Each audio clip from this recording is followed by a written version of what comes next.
And now for our feature presentation.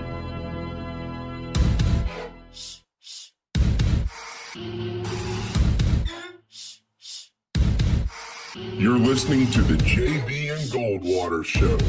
Live, loud, and online.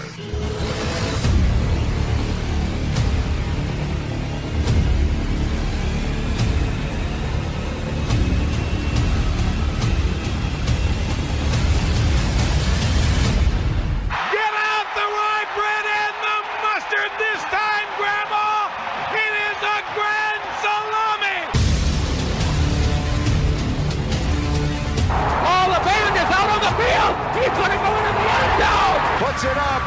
Yes! Here goes Davis. Oh, my God. Davis is going to run it all the way back. Auburn's going to win the football game.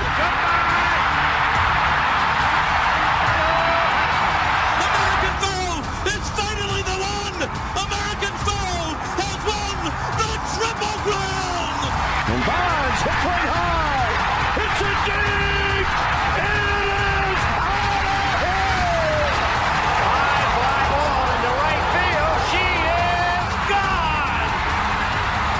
Unbelievable! A home run for Gibson, and the Tigers have won the game 5-4. I don't believe what I just saw. Here are your hosts, Jamie Bradford and Darren Goldwater.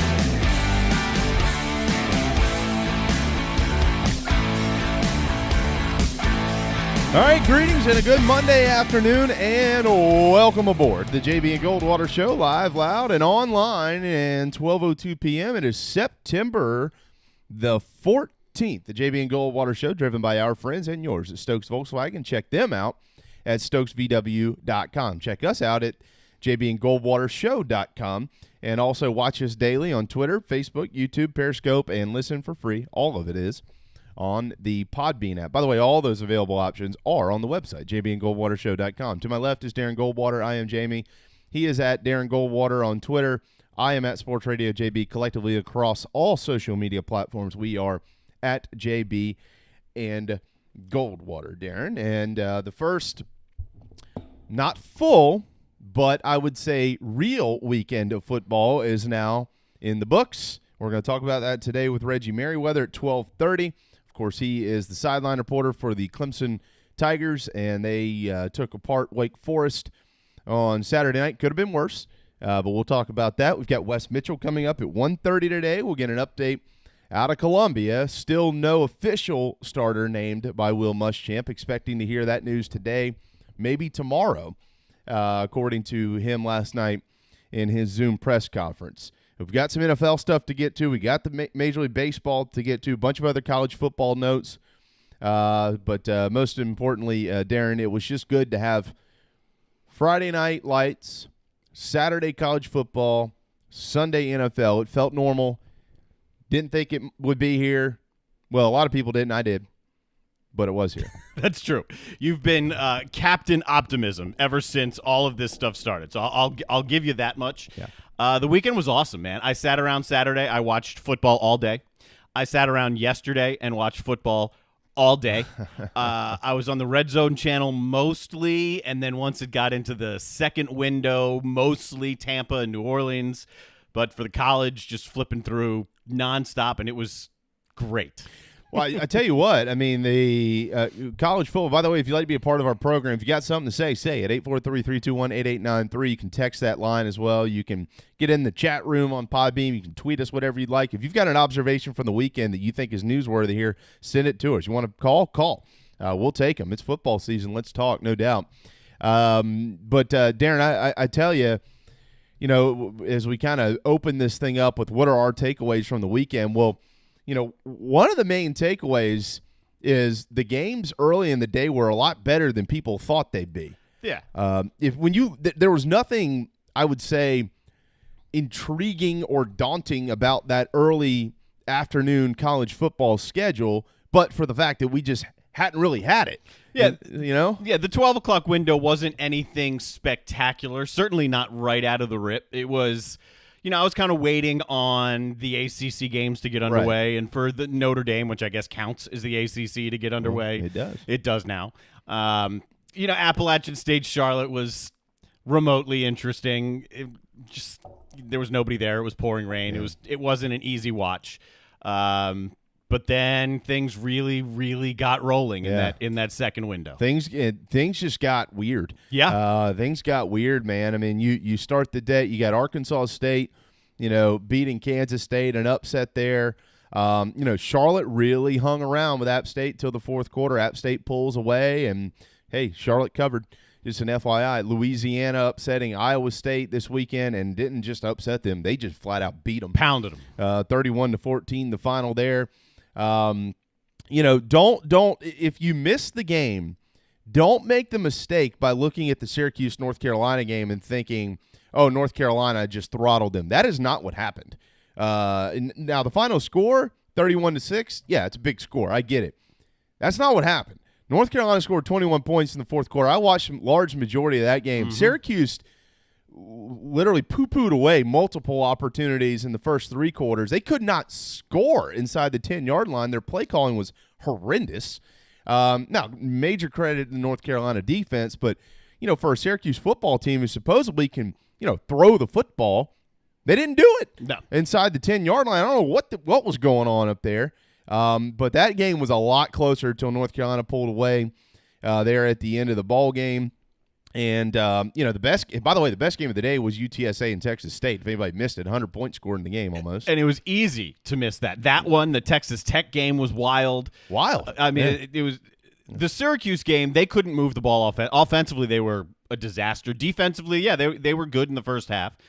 But while the score isn't indicative of how close the game was, it also wasn't that close. No. Sam Howell made a couple of mistakes that he typically, or at least last year, would not have made. Be fair to the conversation. North Carolina made mistakes too. Yeah, and I didn't get a ton of opportunities last year to watch Sam Howell, but I really liked what I saw. And he didn't. It was one of the first times in his career he did not throw 2 touchdown passes, but he is still now 6th on North Carolina's all-time list with the 1 touchdown that he threw. I thought he looked good. I thought the team did settle down. I thought it was a mismatch that while Syracuse had opportunities, North Carolina wasn't doing themselves any favors.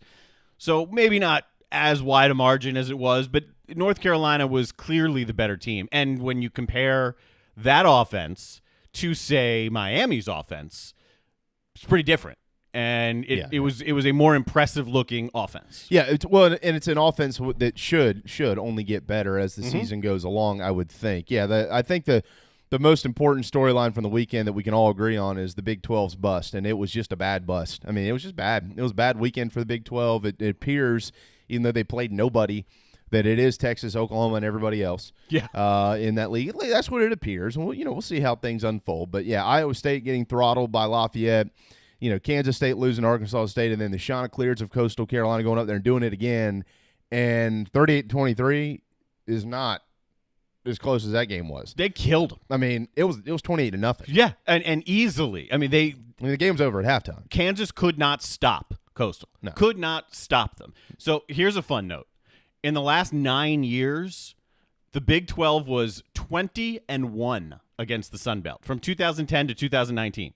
20-1, the Big 12 against the Sun Belt. Saturday, they were 0-3. Yeah. Well, and look, the Big 12 almost had it even worse. I mean, Texas Tech should have beaten Houston Baptist by 50 points. They beat them by 2. Yep. And Houston Baptist went for 2 with 3 minutes to go in the game and didn't get it. So, and the kid from Houston Baptist, the quarterback, completed 30 passes for 560 some odd yards and 4 touchdowns. I know they don't play defense in the Big 12, but my God. It's Houston Baptist. What are you going to do when you play Texas and Oklahoma? That kid from Houston Baptist has over 1,000 yards passing in 2 weeks. And they're 0-2, which means they're throwing. Yeah, they're throwing the football around. But that's certainly, that's the major headline. One of my other headlines, I would say my second headline is Clemson and still everybody else. Look, that 37-13, good for Wake. They covered the spread. Raphael was right about that. Late they would do it, and they did. They scored 10 in the fourth quarter. Remember, Trevor Lawrence, ETN, came out in the third, and they did not need them. Trevor, 22 of 28 for 351 and a touchdown. We'll talk to Reggie Merriweather in 20 minutes about his performance. But I didn't see anything. I didn't see anything, Darren, from anybody else in the league on Saturday that showed me that anybody. And then look, this is the opening week. These are opening week takeaways. This is all going to change. It's been a really awkward preseason, so it's not fair to just pound on people here as the season is underway after seeing them for just 4 quarters. But in saying that, after seeing Clemson for 4 quarters, I feel very comfortable in saying it's still Clemson and everybody else. The gap is not closed.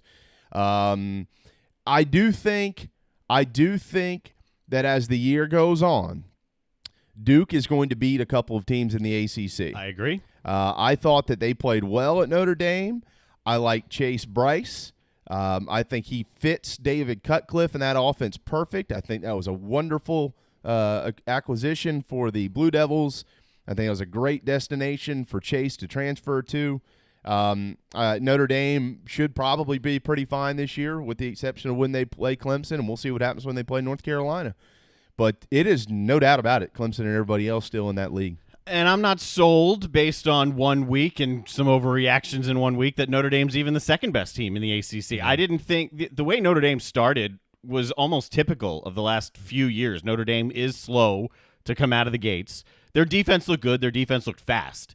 But offensively, you're going to have to sell me on Ian Book a lot more. I'm with you, man. I mean, you're really going to have to sell me on him because it just doesn't feel like he is in total command. I mean, Chase Bryce was more in command of the offense at Duke than Ian Book was at Notre Dame. Yeah, like Ian Book's a good quarterback, but I just don't know that he's the difference-making quarterback who can win the ACC. We all know how good you're going to have to be to find a way to win the ACC.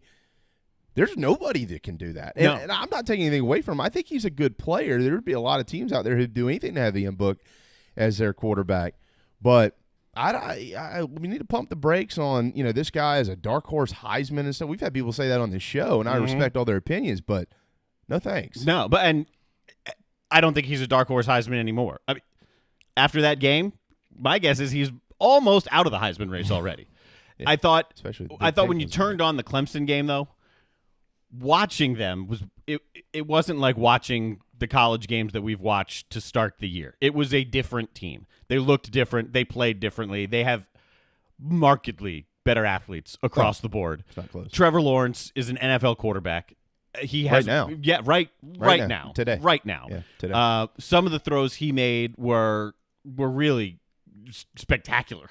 I mean, and really the best arm that I saw, comparatively speaking, to Lawrence was Howell. I mean, I think Howell's arm and his ability to make the throws, just ACC-wise, was the next best thing to Trevor Lawrence based on what we saw just on Saturday. And then the other major takeaway I had, and I text you this, Florida State goes down, they score in their opening drive, and I'm thinking, wow, Florida State might actually be really good.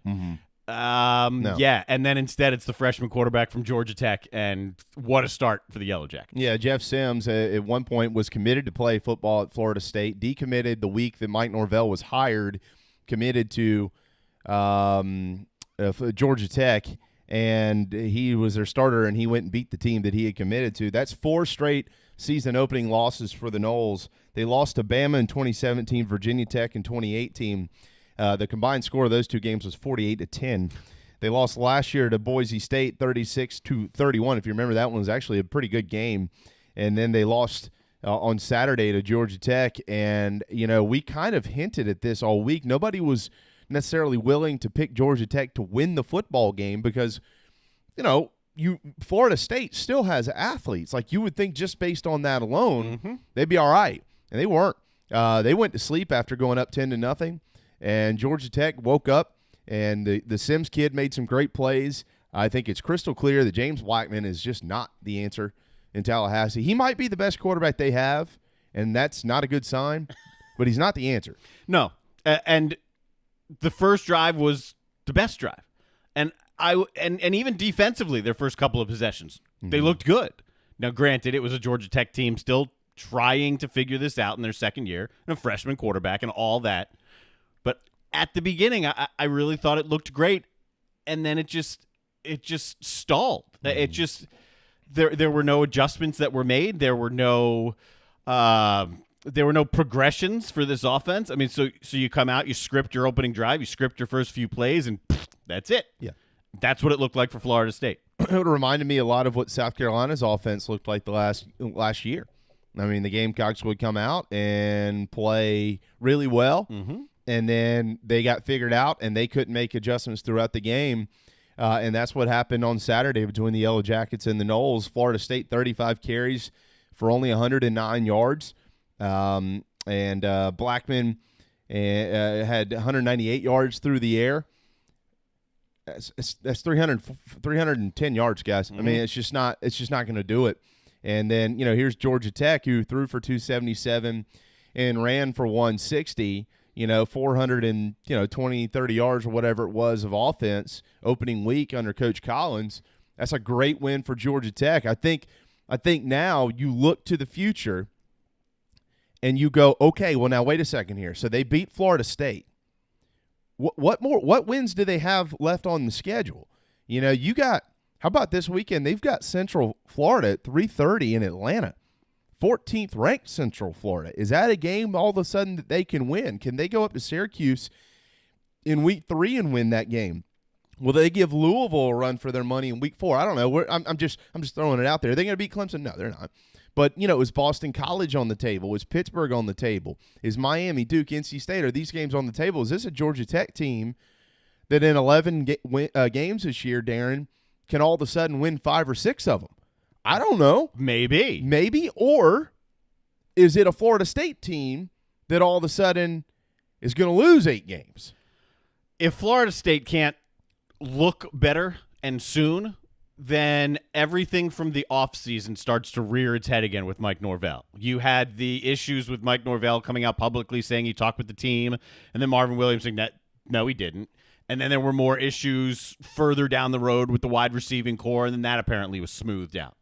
And you have, was it Colin Cowherd who said there could be a culture issue? There was a national talking head who commented on Florida State, thinking that there is a culture problem there that Mike Norvell inherited. He didn't create it; he inherited it, but hasn't fixed it. Right. And is that part of the issues with the Seminoles right now? And if they don't start playing better football with the athletes they have, then he's going to be under tremendous amounts of pressure, probably unfairly because it's year 1, but immediately.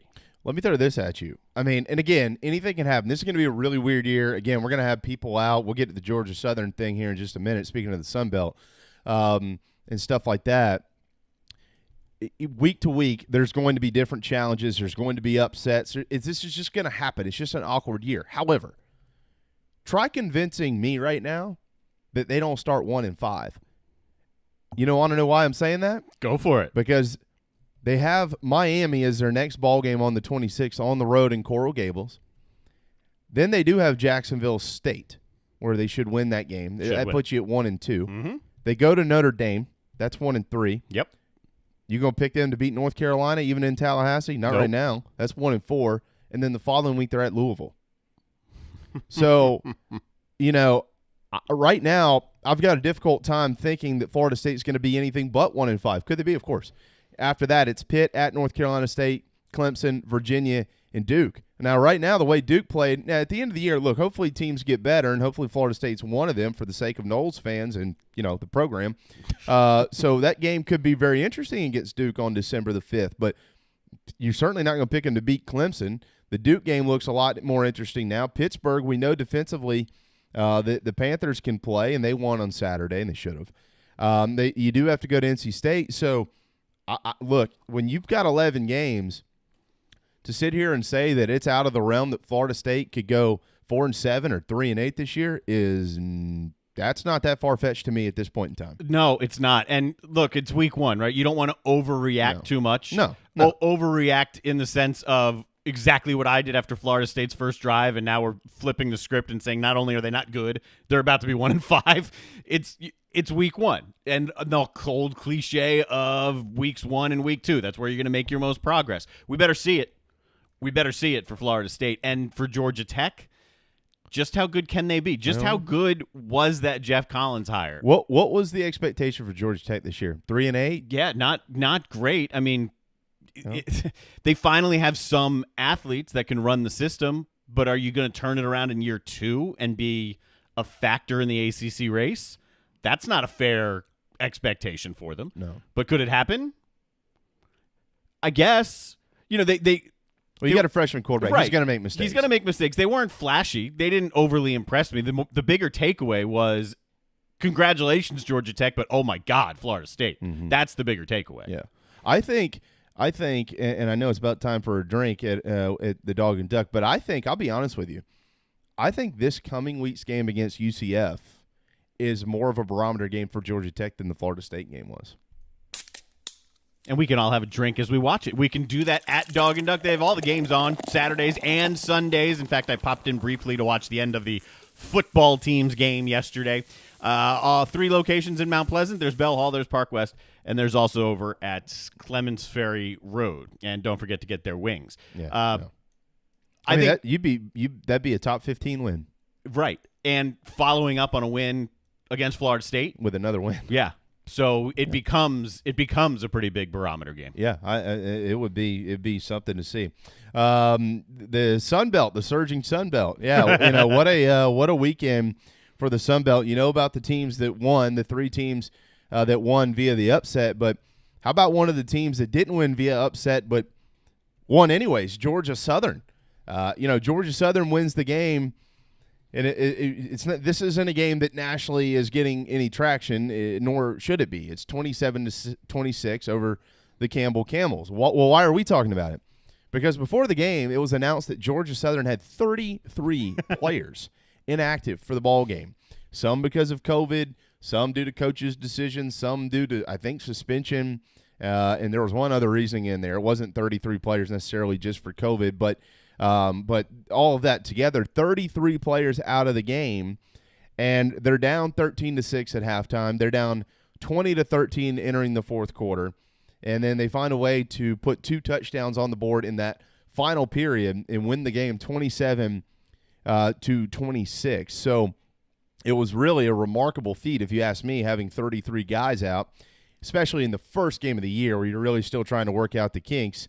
And then it just put a little exclamation. Well, that was more Coastal doing it late at night, but just continued to build on a great day for the Sun Belt, who I think traditionally has been kind of the lowest conference on the totem pole when it comes to FBS leagues. But they're trying to make a statement, and they did.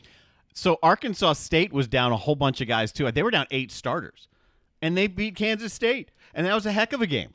I mean, they weren't just fortunate breaks. They beat Florida State. They had guys running wide open down the field and hitting them.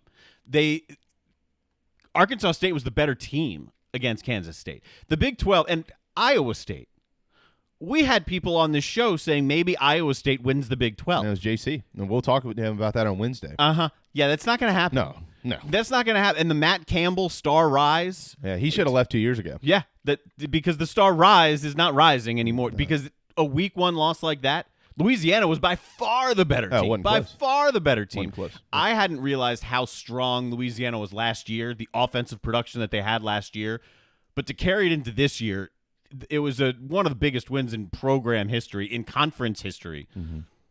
It's an embarrassment for Iowa State, though. It's an embarrassment. Yeah, there's no question about that. It's an embarrassment. Matt Campbell's got his hands full up there. I mean, there's no doubt in the Big 12 that it's Texas and Oklahoma, or vice versa, Oklahoma and Texas. We'll see what happens when that game comes. But there was nothing that was impressive at all in the Big 12. But the Sun Belt was impressive, and it's a good thing they're playing football, because if they weren't, they wouldn't have had those big opportunities to put a really big star right around the conference. That was fantastic, just absolutely fantastic.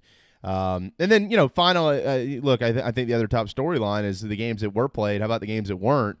But could they be the Big Ten? Yeah. We're expecting a vote today from the Big Ten. Dan Patrick says earlier, just in case you missed this, that he actually expects Michigan and Michigan State to not play. But I would be cautious with that, Darren, and I would say that for this reason.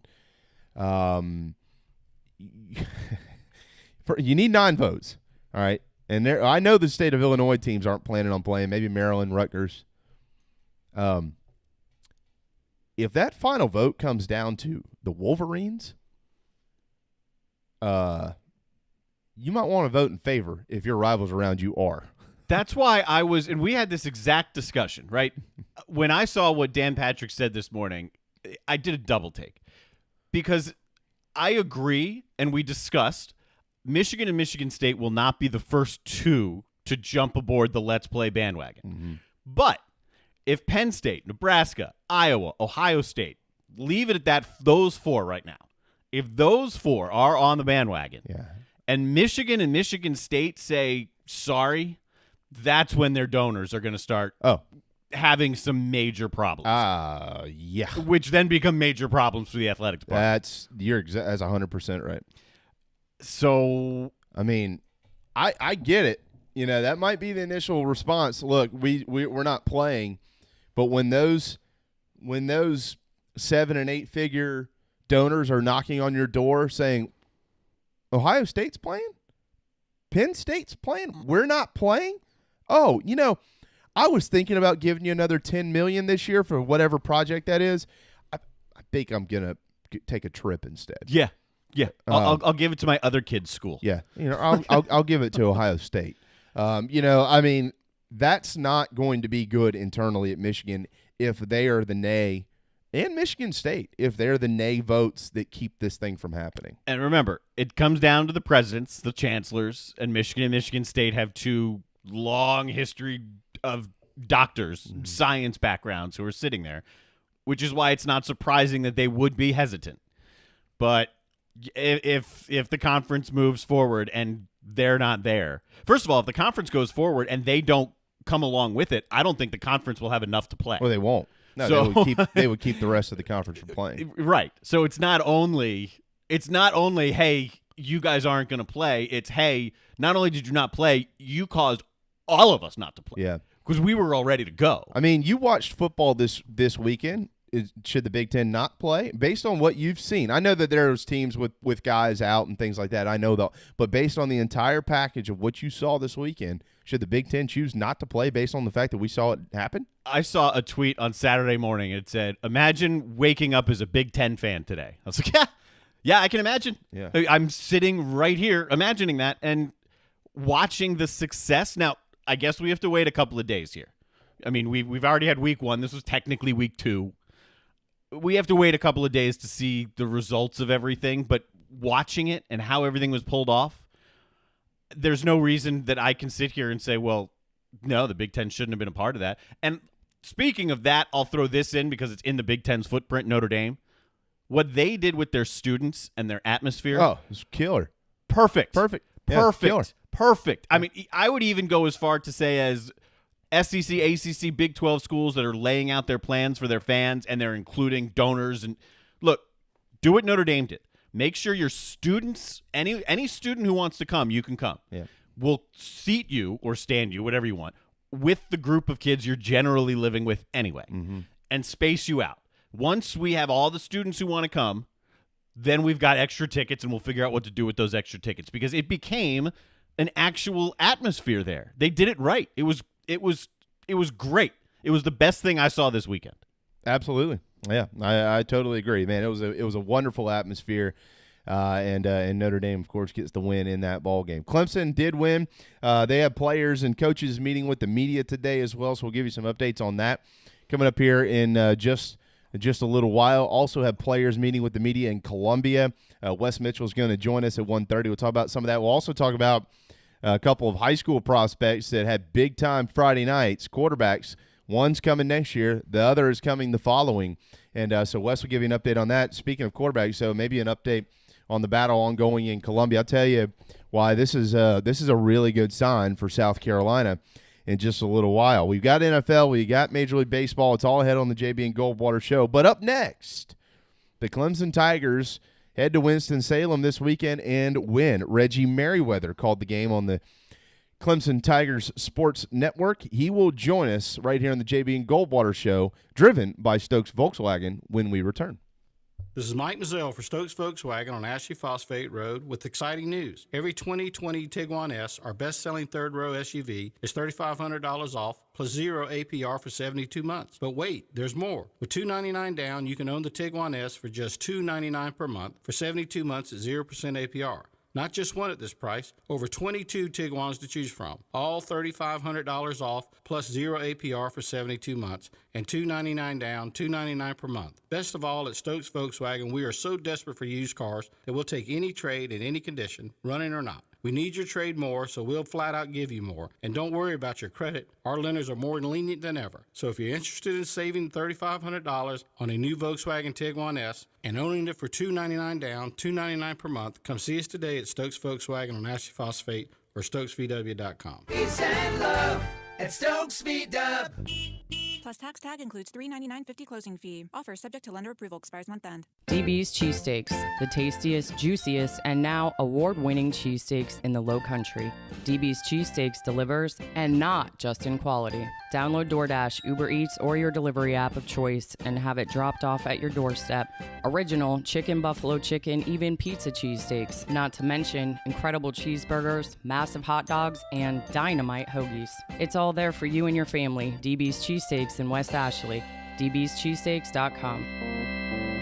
Hey guys, it's Darren, just here to tell you about our good friends over at Dog and Duck. They've got 3 locations, one in Bell Hall, one in Park West, and one, the new one, out on Clements Ferry. I can tell you from personal experience, it's the only restaurant in town that I've been to since this whole place has reopened. Everything is socially distant, very comfortable, and to top it all off, great selection of rotating craft beers, food specials every day, family meals. If you don't want to go in, you can order it and have some curbside pickup as well. Dog and Duck, 3 locations, proud partners of the JB and Goldwater Show.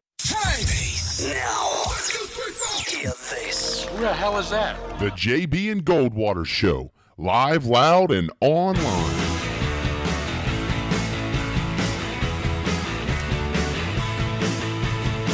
All right, 12:32. Welcome back to the JB and Goldwater Show, driven by Stokes Volkswagen. It's 12:30, 30 minutes afternoon, but if you're hungry, why wait? Grab a cheesesteak. Cheesesteaks at DB's Cheesesteaks. It's the best cheesesteak in Charleston, as a matter of fact. dbscheesesteaks.com for the entire menu. Remember, they deliver. Every delivery app available, they're on it. Don't forget the Boardwalk fries voted on by you.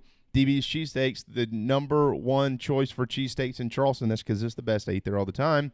dbscheesesteaks.com in Avondale in West Ashley. In the upstate, though, is Clemson's Reggie Merriweather, the former tailback of the Tigers, current not sideline reporter.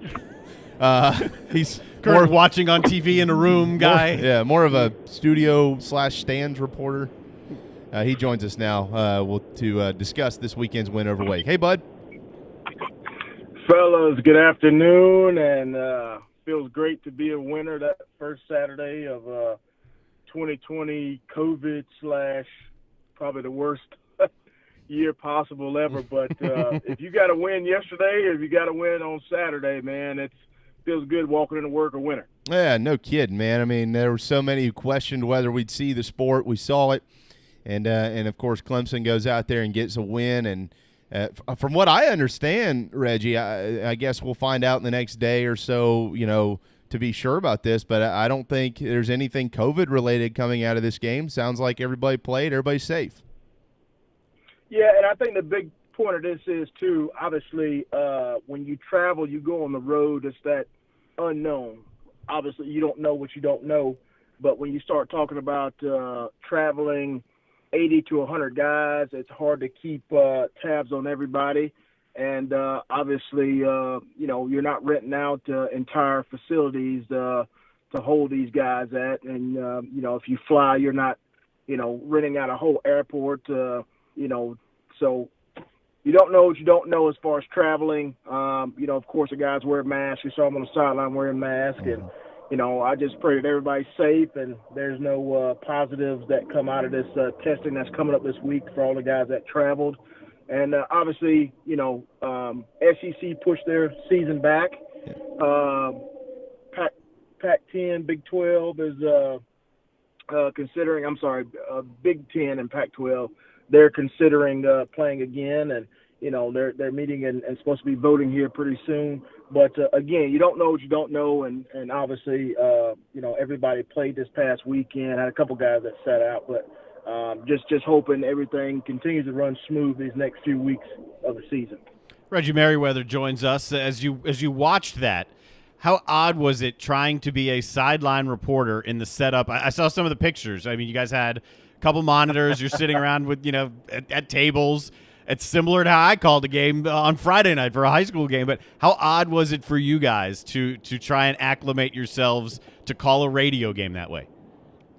Well, obviously it was really odd for me since I'm the sideline reporter. But, it takes some adjusting, first game lumps and a little bit of criticism there. But, obviously watching on TV, when ESPN goes to a commercial break, obviously we have to. And, when the game kicks back in and they're still on commercial or, something else is going on, maybe they have an interview playing on the TV while they're setting the ball and get ready to kick off or whatever it is. You just have to roll with the punches.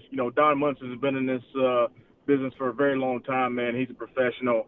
I just take my lead from him. And, obviously we had all the guys in the room, spotters and all that too. So it was interesting, but it was a fun time, man. I'm just glad football is back and we're able to, hang out together and watch the sport that we love and talk about it. And, had our lumps, but it was a great time. It was a great time. 37-13, the final score. Trevor and Travis did what they do. They combined for about 453 yards of offense and a couple of touchdowns, 17 carries for 102 for Travis Etienne, and then, of course, Trevor, 22 of 28, 351, looked really sharp. Those guys didn't need to play in the fourth quarter. I look, we could have the discussion about the stars. I think everybody saw what they saw. We know what to expect out of those guys. It's going to be consistent week in and week out. But I want to ask you about the other guys that we saw get in the game. Some of these younger quarterbacks, Tyson Fumachan, DJ. Saw some of the young running backs, DeMarcus Bowman, Kobe Pace, Darian Rencher getting in there as a senior, 7 carries, 34 yards.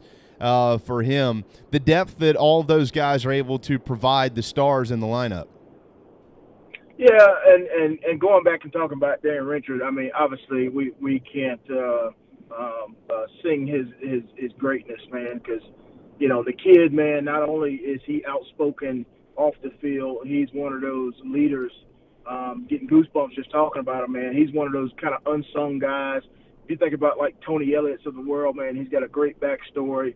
He's one of those guys, too, that was a walk-on to the team, probably could have started anywhere else, and earned himself a scholarship, and now he's the backup to arguably the greatest running back in the last probably decade or longer in college football history, in modern college football history. Man, when you start talking about Tony Dorsett and Emmitt Smith and naming the names that he's in leagues with as far as the numbers goes, he's big time. But anyways, having Rencher as a backup, I don't think you really have a drop off in production. He ran hard. You got the backfield is just as packed as the quarterback room.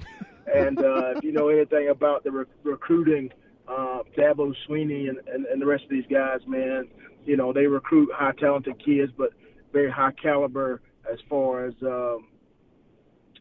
just them learning the system and just being great guys, great dudes on and off the field, and that's the kids that they recruit. So I don't know if everybody was just excited to see these kids play, but, again, they ended up traveling 80 guys, and I think they probably played 70-something. Wow. So, again, in true in true Dabo fashion, he's going to get those guys in and get some good playing time. And, obviously the score really doesn't tell the test of the game because, a lot of guys, came out early. But just excited to see those young guys get in.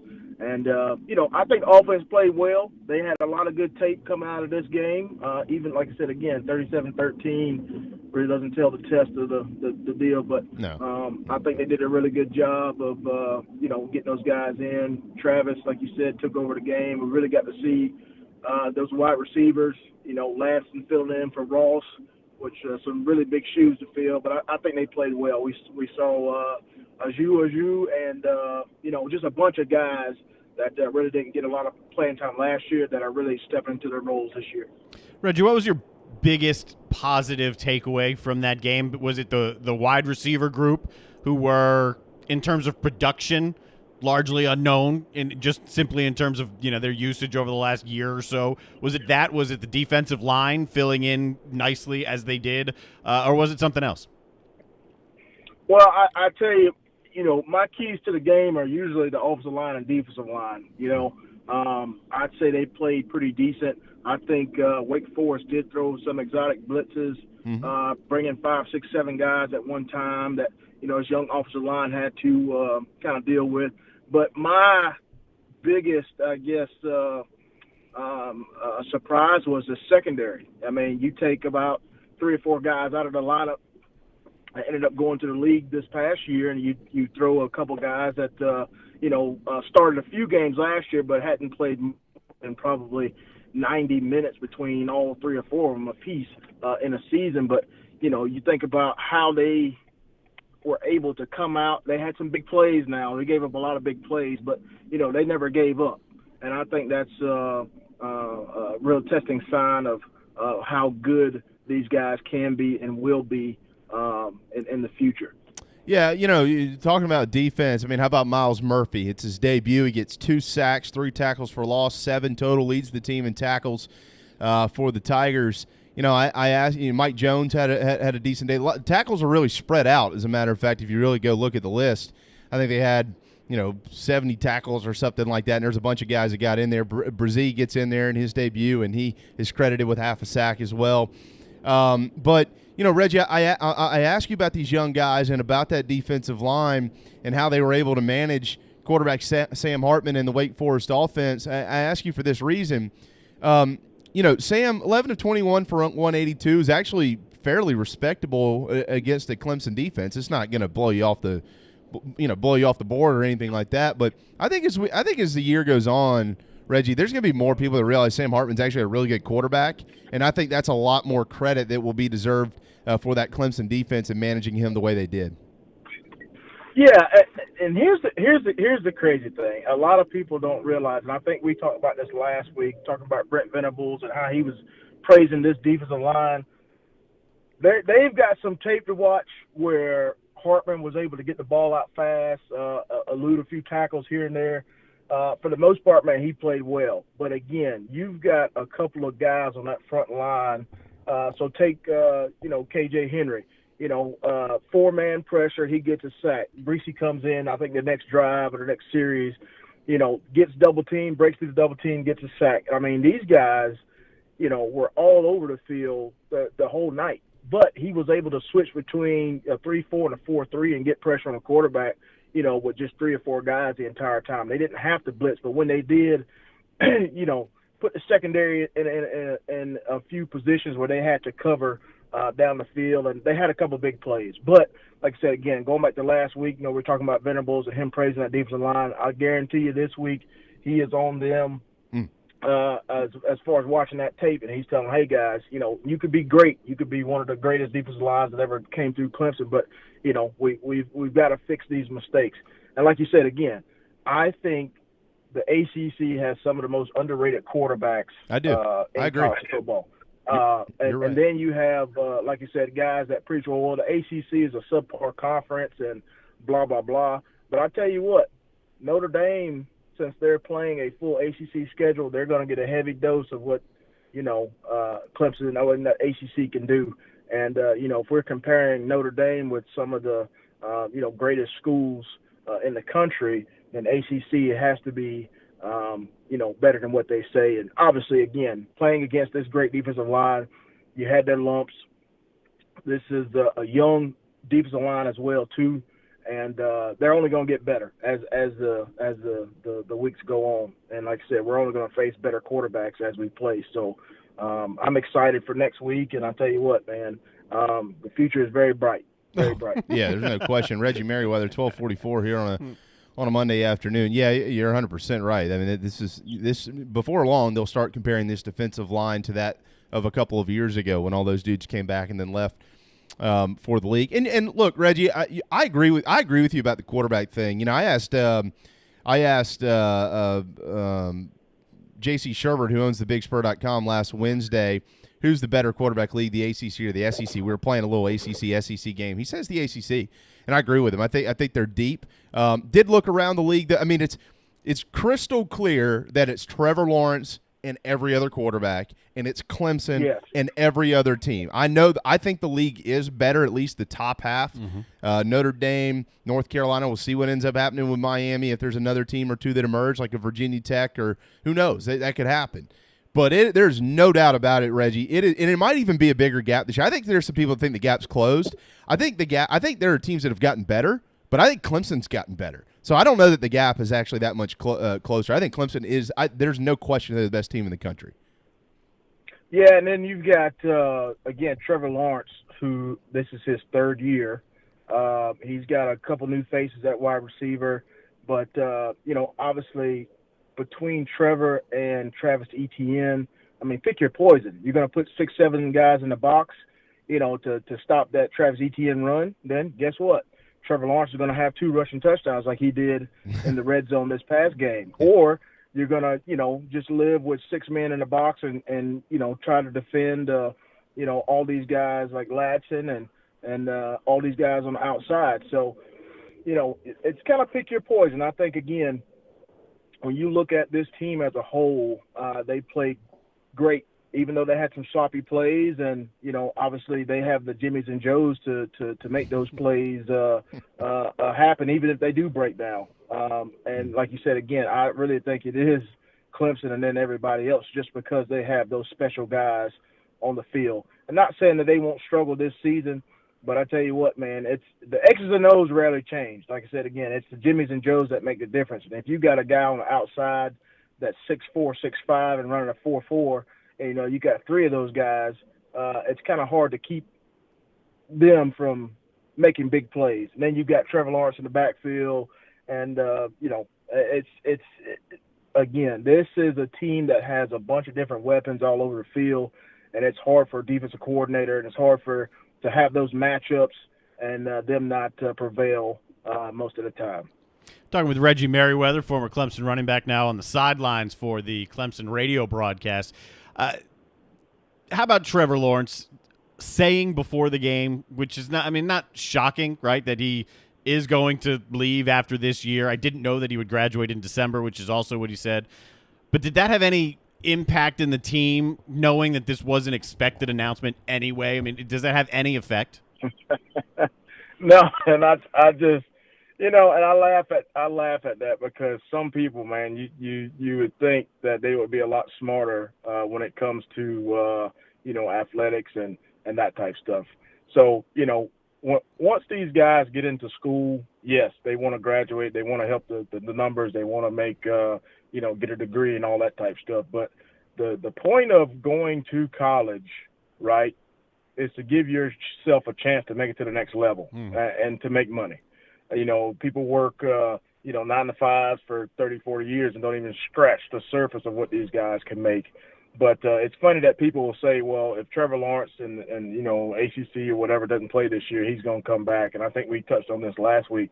I said it's such a joke, because you look at what the NFL guys are doing now. There's no point. This guy's going to be the number 1 overall draft pick. If he sat down today, he's still going to be the number 1 overall draft pick, because of his size, his arm, and what he's proven to do on and off the field. So I laugh at that when people say, oh, well, he's going to come back for his senior year. It's like, there's no possible way in the world that would happen. And obviously, just like Deshaun Watson. Deshaun Watson graduated early, decided to come back for his senior year, ended up working on his master's degree there a little bit. Heck of a talent, man. Heck of a talent. But here's the crazy thing. You've got DJ and you've got Pumashaw behind him. These guys aren't gonna stay there forever, behind Trevor Lawrence. And I think it's will be a disservice to those guys for him to stay. He's already won a national championship. He's been to 2 of them. Heck of a player. But again, he's going to have his degree in December. There's no need for him to stay and waste time. And not to mention, he's going to be the number one overall pick. And I don't know if you looked at anybody's draft boards, but there's nobody but him and only him at the top. So, yeah, be a little weird if he stayed for sure. Have you spoken with Trevor? Does he have a goal to win the Heisman Trophy? Does he? How much does he care or concern himself with winning the Heisman Trophy? He'd be the first and only Heisman Trophy winner in Clemson's history. Yeah, I really don't think, I haven't spoken to him personally about it, but I really don't think that's one of the goals. If it is one of the goals, it's not at the top. Obviously, when you take care of business by winning your division, winning the conference championship, winning your division, winning the conference championship, going to the CFP, I think those accolades will come if you do that. Now, this is probably one of the best backfields, like you said, in the probably last decade or so when it comes to, like Reggie Bush, Matt Leinart. You've got a couple other duos out there. But when you start putting the names of these two guys in the record books and see who they stack up against, I mean, it's incredible. And like I said, again, there's only one football to go around. So, you stop one guy, the other guy's gonna have a phenomenal game. Like you said, I mean, I wish I would have put money on it in Vegas that Trevor Lawrence would have more rushing touchdowns than he would have passing, and probably be a rich guy today. But it's funny to, like I said again, you've got so much talent on the field at one point in time that the gap there, like you said, between Clemson and everybody else, man, it just continues to get bigger every year. And if you look at DJ. When he was in the game, that the one series that he had, I mean, he looked like an offensive tackle back there at 6'5", 260, and the kid can spit it. And that's what the future looks like. The future looks very bright for Clemson. And like I said, they've been able to put together a great couple seasons here, going to 4 college football playoffs back-to-back, 5 back-to-back, and been able to, pretty much take over this ACC and, do some incredible things. So, again, as part of either Trevor or Travis being in New York at the end of the season, I think both of them will go. But obviously you have to put up the numbers and, playing in this conference and obviously the schedule that we have, I think it'll definitely happen. What's the biggest goal for this upcoming game against the Citadel? I know some of the guys didn't travel to Wake Forest, so some guys will have the opportunity to play that did not have the opportunity to play. But what's the biggest goal for Clemson this weekend in terms of taking a step forward as it's all ACC from there on out? Well, I tell you what, man, first and foremost, the COVID testing, obviously getting those test results back is all negative for the entire team and coaching staff. That's first and foremost. And then secondly is, man, just fix the mistakes that you did from last week. We had a lot of drop balls, a couple missed assignments on the offensive line. Defense, we got to get better in the secondary. We got to get better tackling. It's just a little stuff. Like I said, you've got a lot of tape that they needed to consume after this game, even though it was sort of a blowout win. But there's a lot of mental stuff that they can do for this week, like alignment or assignment, that type stuff to get them ready for the rest of the road. After they play Citadel, I think they have a bye week, heal your bodies, and then get ready to run this gauntlet, starting with the rest of the conference. So a lot of good competition out there. Like I said, a lot of good film to watch. And, just got to stay focused. Next game's the biggest game, and I think they'll probably play a lot more guys this game. Like I said, again, you gotta do alignment assignment. Got to make sure you tackle. You got to make sure you make those big-time plays. All right, final question. We'll let you run on this note, Reggie. Obviously, Citadel, as y'all both just mentioned, and then it's all ACC from there. Excluding Florida State, what did you see this weekend from the league that maybe poses a challenge you might have not thought was there prior to kickoff? I'm glad you brought up Florida State, man. What a dumpster fire. Oh, what a debacle. And I bet you Willie Taggart's laughing right now. Yeah, in he the is. house, collecting his paycheck. But, how far have they fallen? But anyways, I mean, if you think about, just the league in general. Duke, man, heck of a game that they played against Notre Dame. I agree. Obviously, when a coach, you're having to pull out fake punts and all that type of stuff in the first game, is like, okay, this is probably a little bit more serious than what I thought. But Notre Dame, great team. Duke, great team.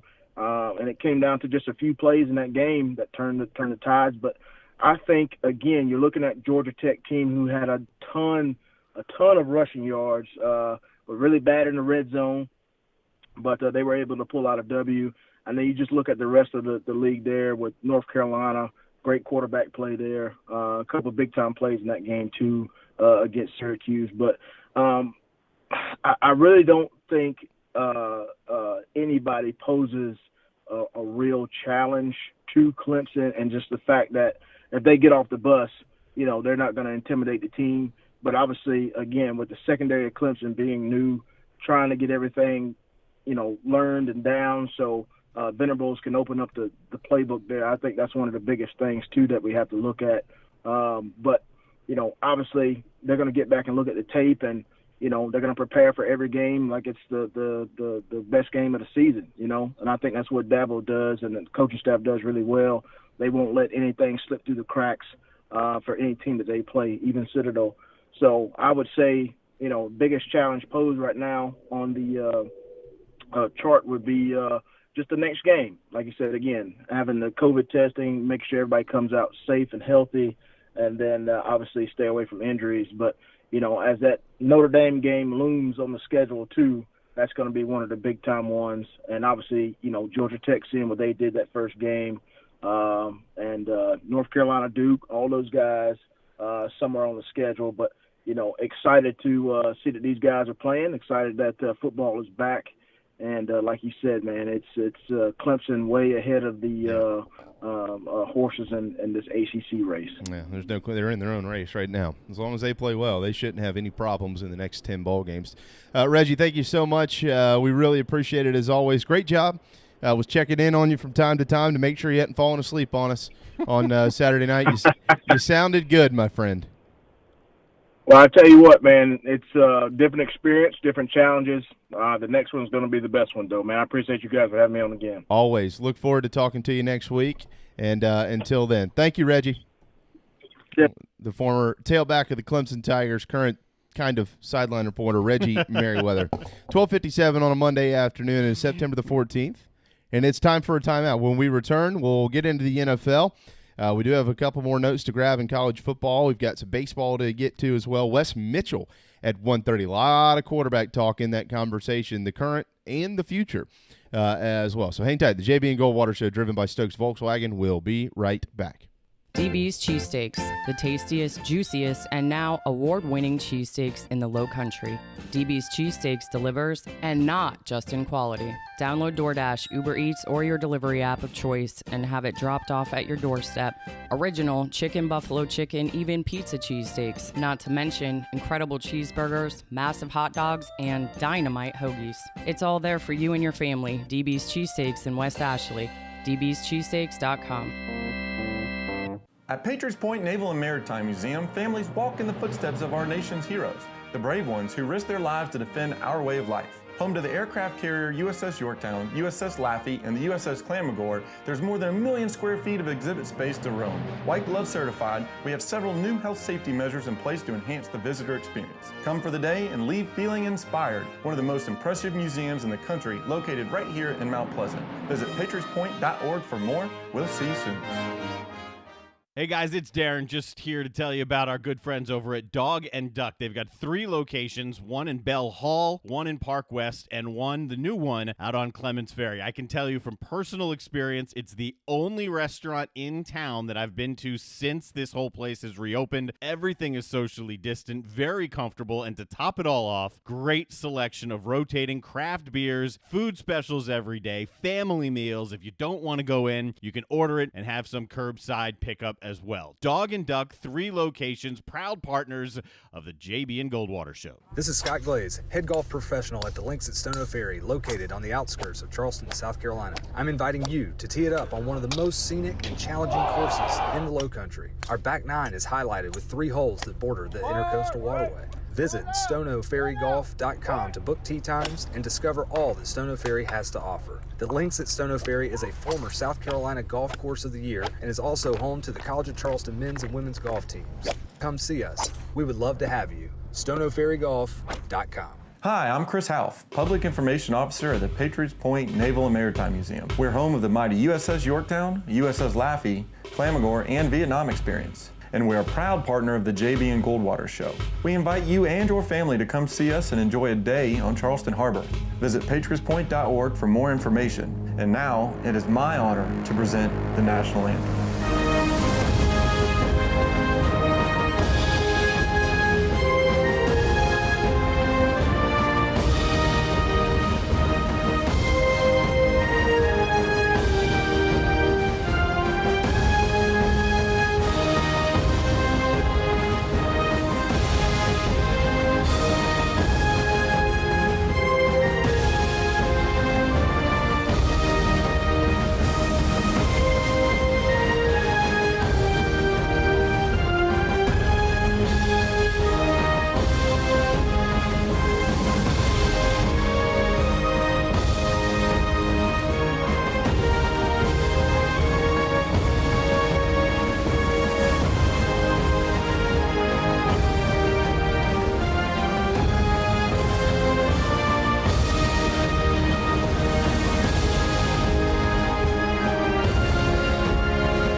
Live, loud, and online.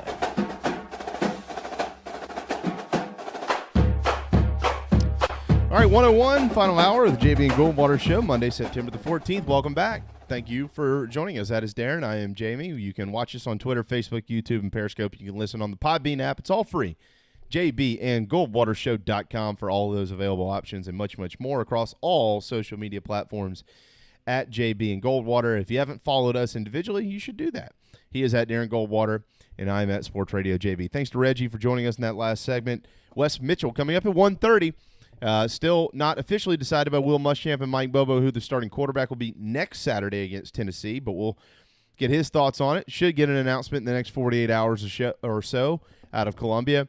Also, Friday night, if you missed it, a couple of big-time performances by commitments. Colton Gauthier, who will be here next year as part of the 21 class, and then 2022, Gunnar Stockton. That game's on national television on ESPN. You actually watched it. He was against five-star quarterback Brock Vandegrift, who's a 21 prospect going to Georgia. So Wes is going to tell us all about that, and then we'll also look at some of these position battles that are seemingly settled as we are now less than 2 weeks from kick inside of Williams-Brice Stadium. 843-321-8893.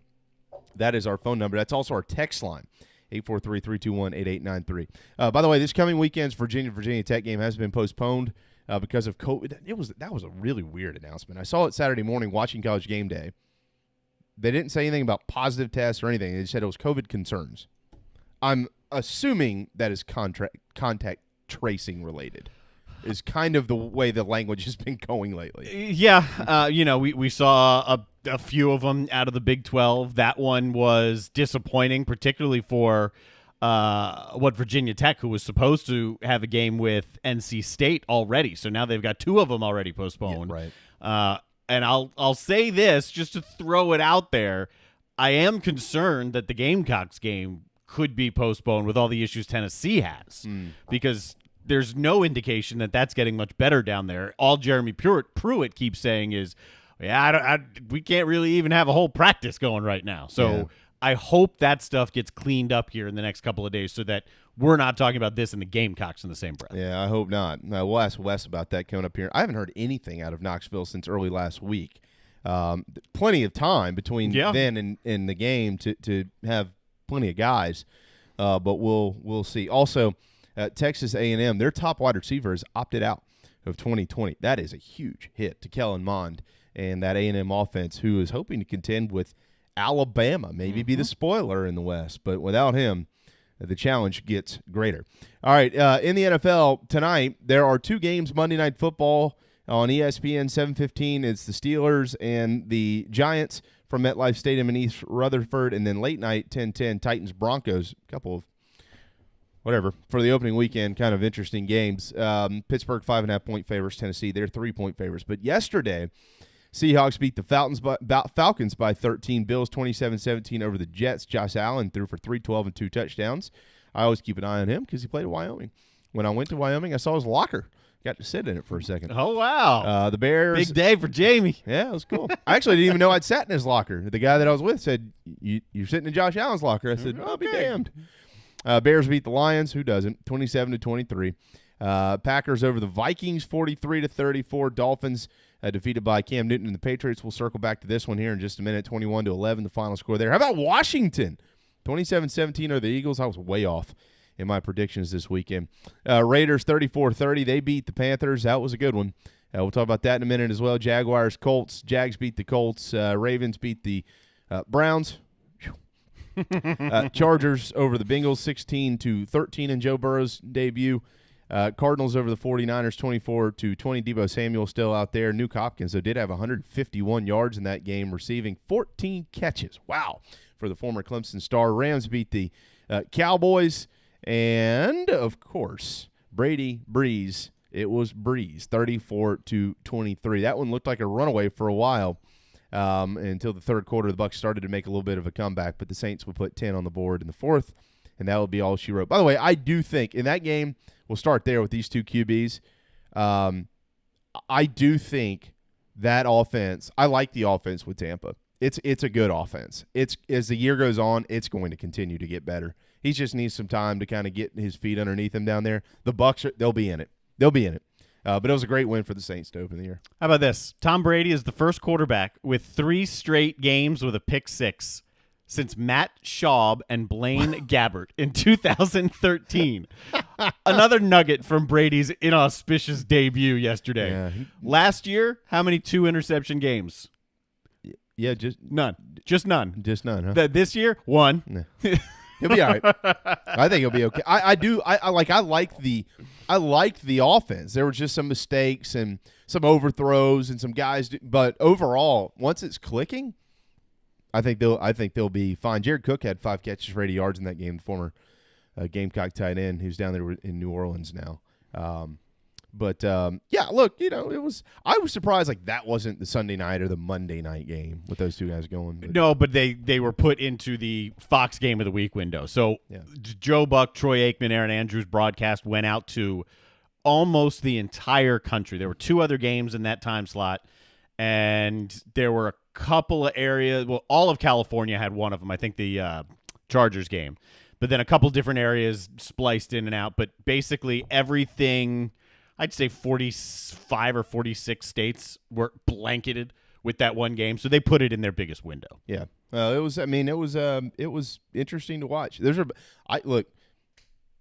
think this is Breeze's last year.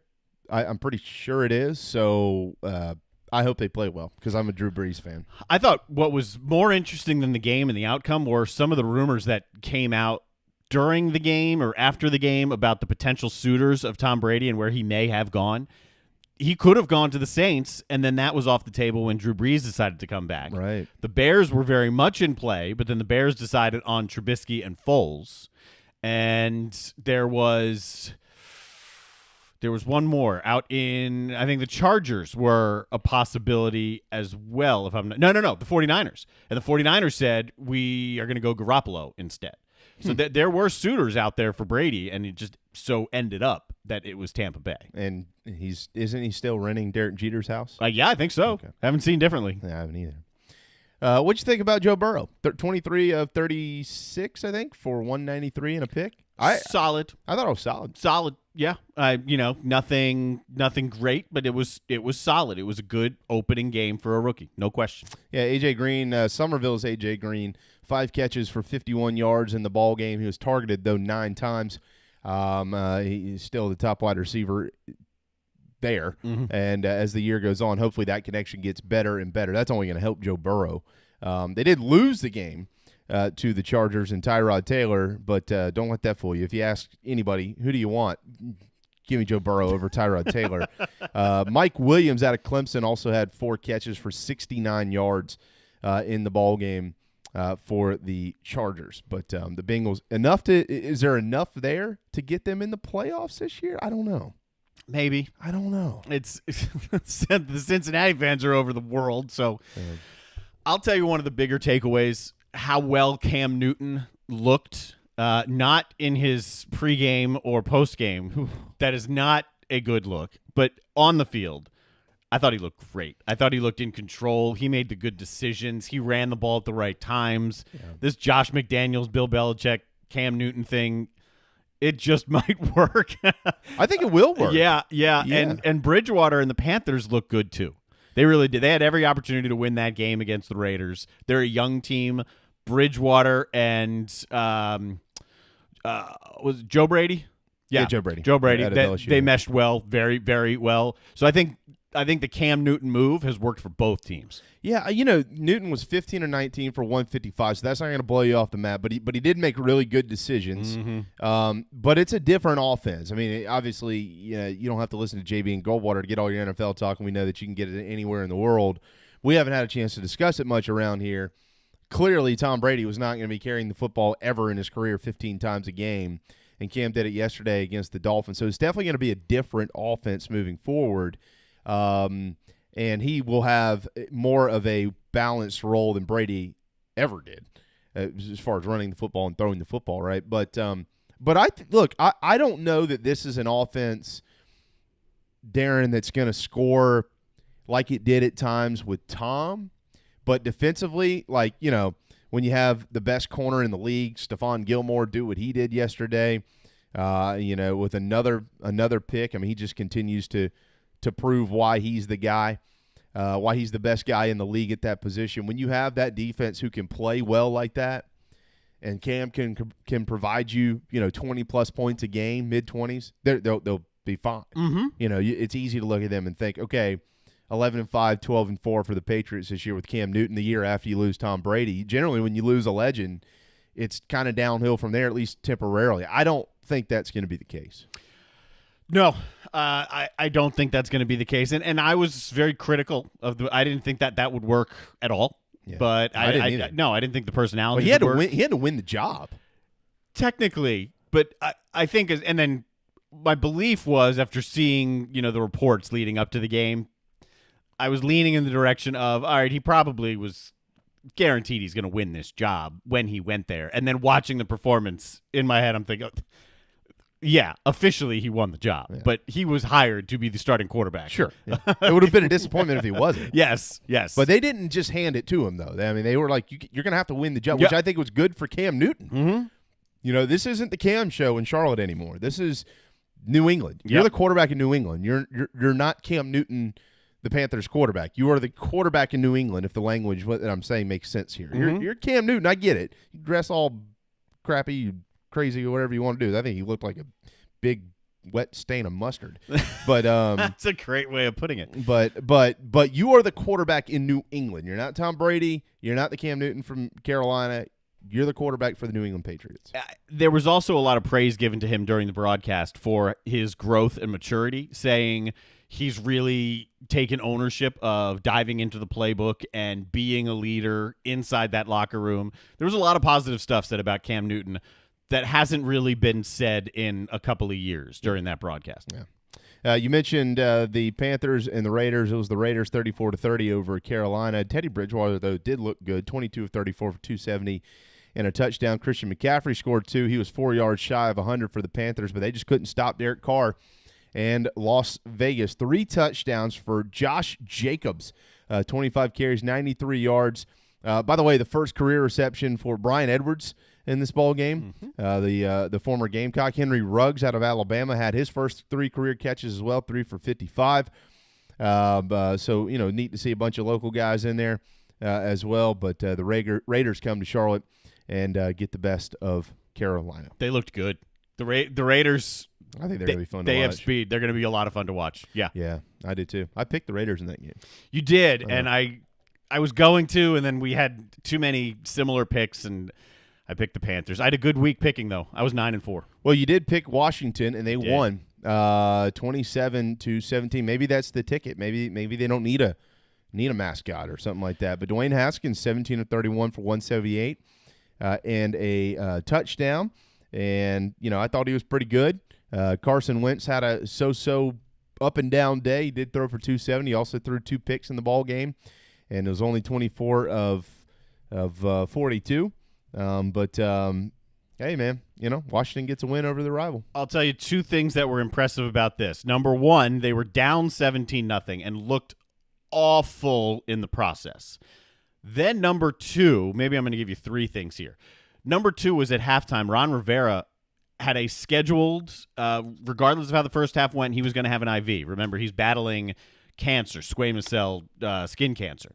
So he had an IV, and he told the director of football ops, said, listen, someone else has to address the team. Go make sure that happens. Before he made sure that happened, somebody was addressing the team, and it was Dwayne Haskins. So Rivera didn't hear exactly what was said, but he could hear the ruckus, if you will, from the other room. And he said, look, that's something he's been preaching to Haskins for really all offseason, that he had to be more of a leader, take ownership. And in this instance, he did so without being told or asked to do so. So that's the second takeaway. The third, that Washington defense was ferocious with Chase Young down there, with Ryan Kerrigan. Yeah. They had 8 sacks in the game. Largest comeback to defeat the Eagles for the Washington football team all time. It was 17-0, right? Yep. Yeah, and then they didn't score another point. Nope. Then the Washington football team got a touchdown on the board before the half, and then the second half, that defense it was relentless. Wentz was under pressure all day long, and it's one of the more one of the newspaper columnists in the Washington Post, Barry Flaruga. It's a tough name to pronounce, Flaruga, but he's very, very good. His article today said one of the more surprising victories in the last 20 years for this franchise, or in other words, under Snyder's ownership. Well, hey, look, that might be what you need to have a good year there. You're down 17-0 to start. You come back and win the game against, one of your rivals, 27-17. Like you mentioned, defensively up front, they're pretty good. Yep. And if they can set the tone there, this might be a comeback of sorts for Washington. But we'll see. But it was a good win for your guys, no doubt. And I do want to mention this one final NFL note here from the weekend with the Seahawks beating the Falcons 38-25. Really, nothing has changed in Atlanta. They can put up a ton of yards, and somehow their points don't correlate, and they can't necessarily stop anybody. Russell Wilson was magical.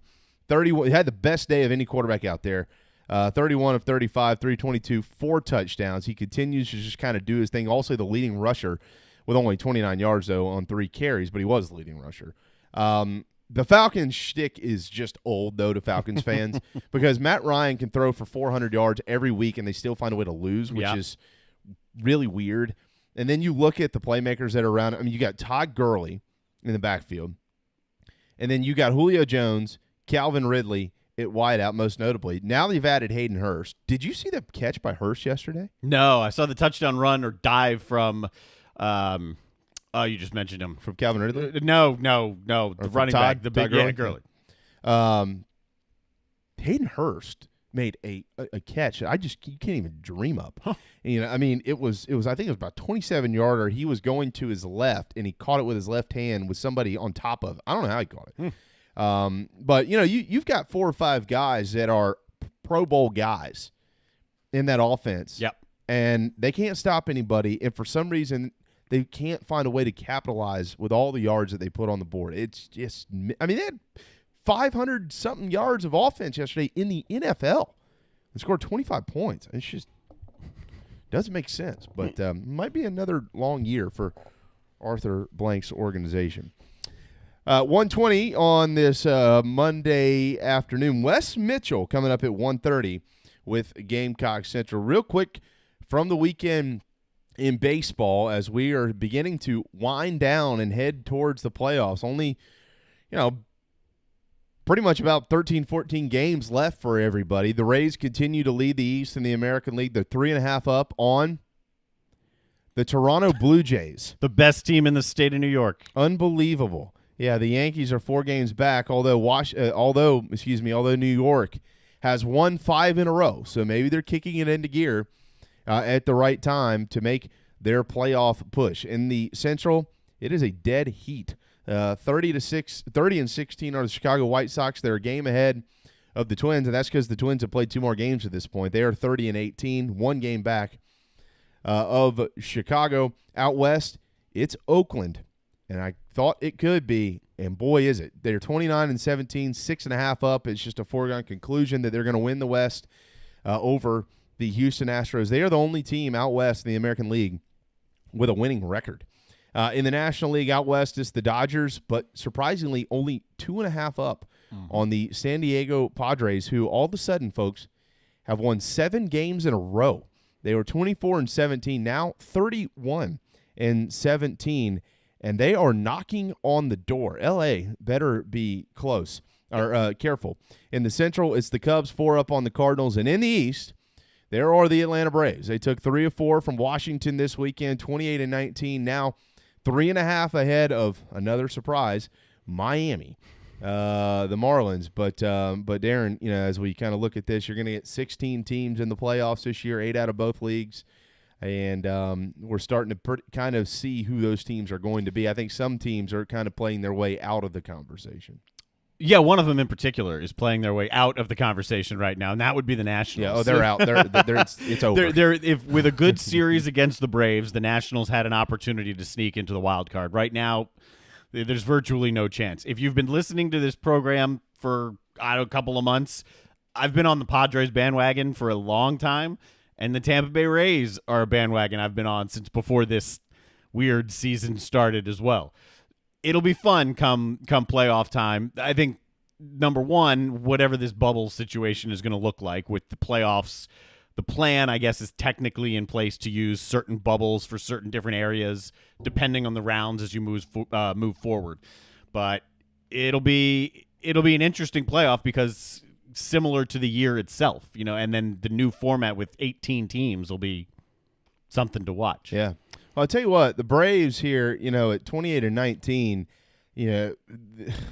it's amazing that they are where they are with what's happened with the pitching staff. But you look at the last 2 games, and you got Ian Anderson again, who I don't think he gave up a run against Washington. They won the game 2-1. I don't think that was his, though. I'm not sure if it was his. It was a 2-1 game, though. And then you get Kyle Wright, who comes in yesterday. He gives you 6 innings, 3 earned, 8 hits. Beats Max Scherzer. And he beat Max Scherzer, who gave up 6 earned in 5 1/3, and 2 of them left the yard. And, now all of a sudden, if you're Atlanta and you're able to get Max Fried back, which would be in a couple of days, they're expecting him back on Wednesday, so we could get him back before Corey McCartney joins us on Thursday. And if you can keep Ian Anderson clicking, if you can get Kyle Wright going, the hope is that maybe by the time the playoffs are here, you're able to get Cole Hamels back. Now all of a sudden you've got a real rotation. Yep. Going into the playoffs. And the way that Atlanta swings the sticks, they become a favorite to win the World Series. Now, I'm not saying the favorite. They become a favorite to get to the World Series and potentially win the World Series. And next year shaping up well, too. Cole Hamels has said a lot of his comeback could be from a leadership standpoint, being a veteran guy in that clubhouse, which will be great for guys like Ian Anderson, who did not give up a run Saturday. He gave up 1 hit, 7 innings, 9 strikeouts. But you got Kyle Wright, who picks up his first win. The Bats, they were down 5-0 to the Nationals on the first 2 games. Yeah. Came back and beat them the first game. Almost came back and beat them in the second game. Should have really come back and beat them in the second game. And then the Nationals won that one in 12 or 13, whatever it was. But the offense is good enough to keep the Braves in it at any time. I mean, to go down 5-0 back-to-back nights into the 3rd, 4th, 5th type innings and come back and be in it or win it. Yeah. The Braves offense is as good as there is in the league right now. They're as hot as it is in the league. There's no question about that. I think if you ask me who are the 2 best offenses in baseball, it's Atlanta and I would probably say the Chicago White Sox. I like, but there's a lot of power in both those offenses. You can have a power outage in the playoffs real quick. So you better be able to do something besides hit home runs. Yesterday, by the way, Acuna and Dansby Swanson combined to go 0 for 10 with 6 strikeouts, and they still scored 8 runs. 4 of those strikeouts came by that of Ronald Acuna Jr. The golden sombrero, unfortunately, was being worn by him after the ball game. But nonetheless, The Braves are 28-19, and they are set to go tonight in Baltimore against the Baltimore Orioles, which playoff chase Baltimore Orioles. The playoff chase Baltimore Orioles. Yeah, I mean they're 9.5 out, and they have faded. They've lost 5 in a row. They were only one game under 500. However, Baltimore still technically in it, and we'll see what happens. But hopefully the Braves can go win that series. I'll throw this at you. I know we have Wes Mitchell coming up. We're going to talk a little bit about exactly what's going on, when the quarterback race will be decided, and some other position battles with the Gamecocks. I missed this earlier. You can message us in a million ways. Facebook, Twitter, on the Podbean message board when we're on. You can also text us as well. Carolina-born, a message that is intriguing. I know you're not in the let's get rid of Will Muschamp camp. Of course, no one should be at this point. To me? Yes, this is to you. Oh, okay. In the event that it's a bad year, and in the event that Coastal Carolina can continue the run that they have started here with Jamie Chadwell, is Jamie Chadwell a legitimate candidate for South Carolina if a move is to be made? You want the long answer or the short answer? We got 4 minutes. No, he's not a candidate. Okay. And I am not prepared in any way, shape, or form to give you a list of who potential candidates would be. First and foremost, there's not a job opening at South Carolina, and there won't be at the end of 2020. If there were, though, he is not on that list. So fair enough. And that is with all due respect to Jamie Chadwell. Yeah. But Jamie Chadwell is not on the short list at South Carolina. But it's a good question, and I respect the question, no doubt about it. I was not trying to be rude to the question, but or to the gentleman asking the question or lady. No, he asked the question. You gave the answer. Yeah. No. There you go. He is not on the short list. I can say that very confidently. There you go. All right, 1:26 on a Monday afternoon. Again, Wes is coming up here in just a little bit. If you missed what happened on Friday night between a pair of Gamecock commitments, as a matter of fact, he's going to tell you about that in addition to the battle that's ongoing at South Carolina, and we're going to really discuss why this is good. Let me just go ahead and say this. I know that fans want to know who the starting quarterback is because that's what we all want to know, who's the starting quarterback. It's the sexy thing.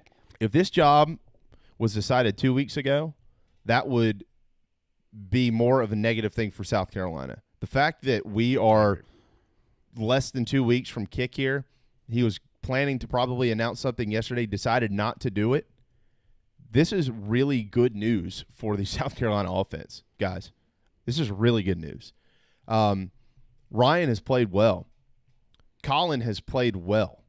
And the fact that they are really taking this thing right down to the wire. They're going to start prep for Tennessee on Thursday. That's when the game plan will begin to be instituted into practice, if you want to say that, or implemented into practice and during Thursday's session.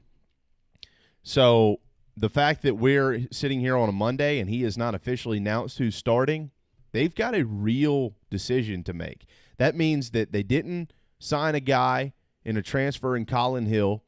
You generally try to not sign quarterback transfers who are just going to come sit the bench anyways, because if you're going to do that, you might as well just sign a freshman and coach him up for a while. Mm-hmm. So they obviously signed a kid who can play, and they also signed a kid who has been able to overcome not knowing the system in which that current quarterback who you did sign in Colin Hill already knew. Mm-hmm. You've got a real battle. This is really, really, really good news for Carolina. Does that mean that whoever goes out there on that next Saturday is going to fling it around for 400 yards and only, have 4 or 5 incompletes? No, that is not what that means at all. You could have the worst performance in the history of the program next Saturday for all we know. You just don't ever know how it's going to unfold. But as it appears in camp, this is a really good sign. So as we're all anxious to get the answer, it really doesn't matter. The answer really doesn't matter.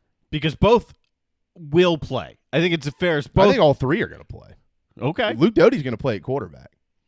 In week 1 too? Oh, in week 1 you mean? No, I don't know. I don't know the answer to that. I do think you'll see both in week 1. Right. So I agree. I think both Helinski and Hill play in week 1 because it is so tight. Let's see. Whoever the starter is, you're going to get a couple series out of him, and let's see what we can do. Whoever was just barely nudged out will probably get a couple series in there at some point just to see how he's going to do in real live fire situation. I'm glad you just said Doty, because I was going to ask that of you and of Wes. Everything about Doty coming out of camp is overwhelmingly positive. Whether it's receiver, whether it's quarterback, whether it's mental, everything is positive. So when does he actually take snaps, or is he? Now, he'll play in the game. I just don't know if he'll be at quarterback in the ball game. Yeah, but I got that one. I did love Bobo's response about him just a couple of days ago. He said apparently Doty lied to him because I can do this, I can do that. And then he basically put him out there and put him through a bunch of drills and said, well, what do you do here? I don't know. He said, so you've been lying to me. Knock it off. All right, we're moving you over here. But that's not a bad thing.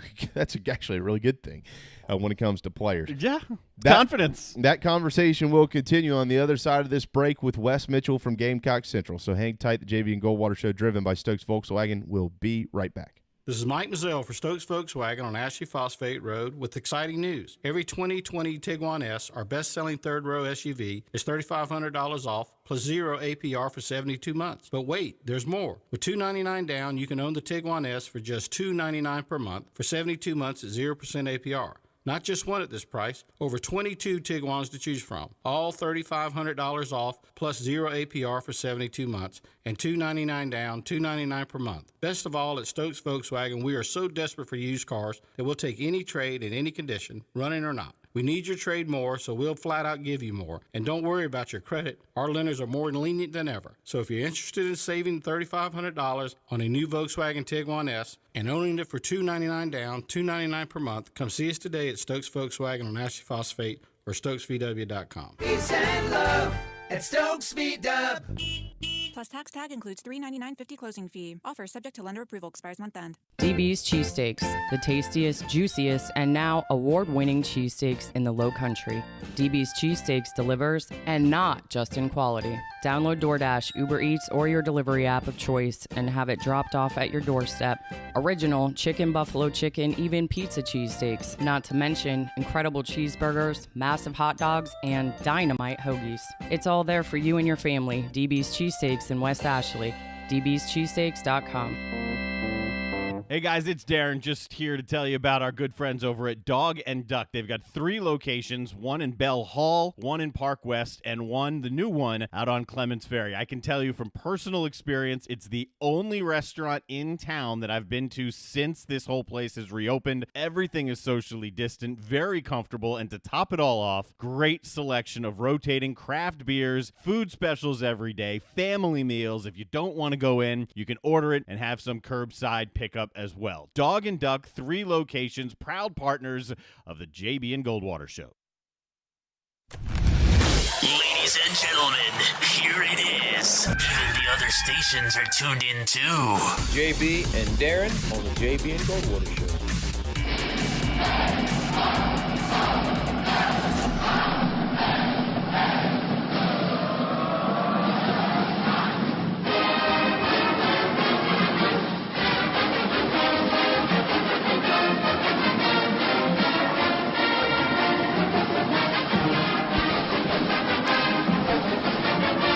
All right, 1:33. Welcome back to the JB and Goldwater Show, Monday afternoon. Darren, Jamie, final segment. To the phone lines we go.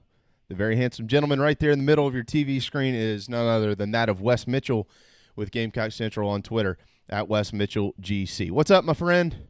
Hey, how's it going, guys? It is going. Man, we had high school football on Friday, college football Saturday, the NFL on Sunday. Life is good. Wes, let's start with what is currently going on campus. We have a bunch of quarterbacks to talk about today. We're gonna get you to fill us in on the commitments and what they did on Friday night. Special evenings for 2 future Gamecock football players. But the question that everybody wants to know, Wes, is who will be the 2020 starting quarterback, at least in the Tennessee game. Before you answer that, I have cautioned folks in the last segment. The answer really doesn't matter.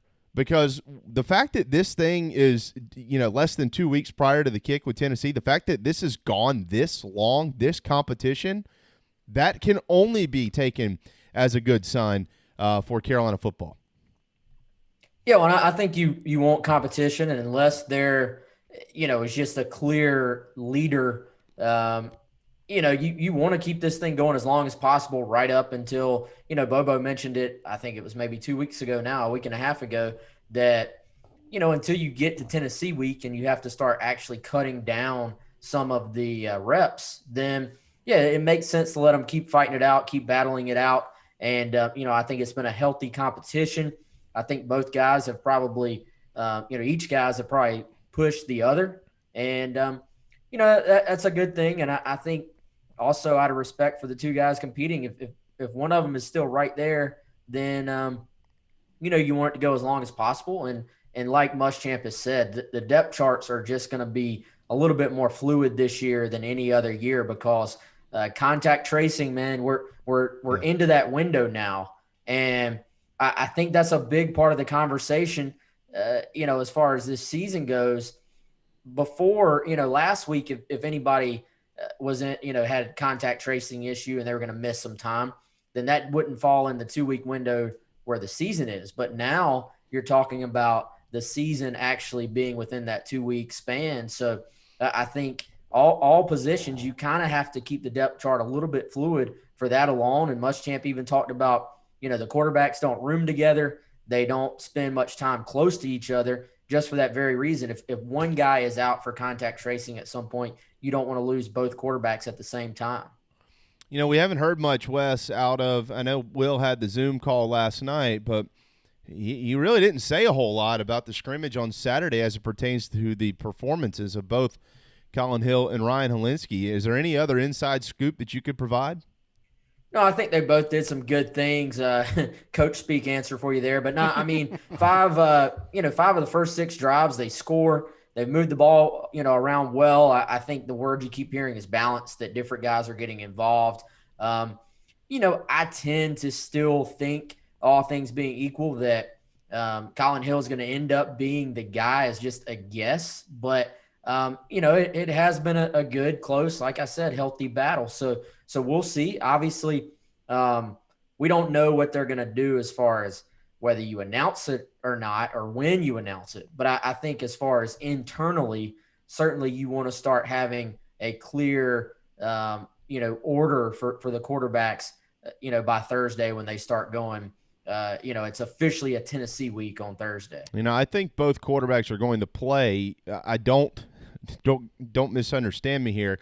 I don't think this is going to be a Steve Spurrier, Blake Mitchell, Savell Newton situation, or a Chris Smelly, Steven Garcia situation. If you can go back and remember when Steve all of a sudden got this bright idea he was going to alternate those guys every other play, and that just didn't work out.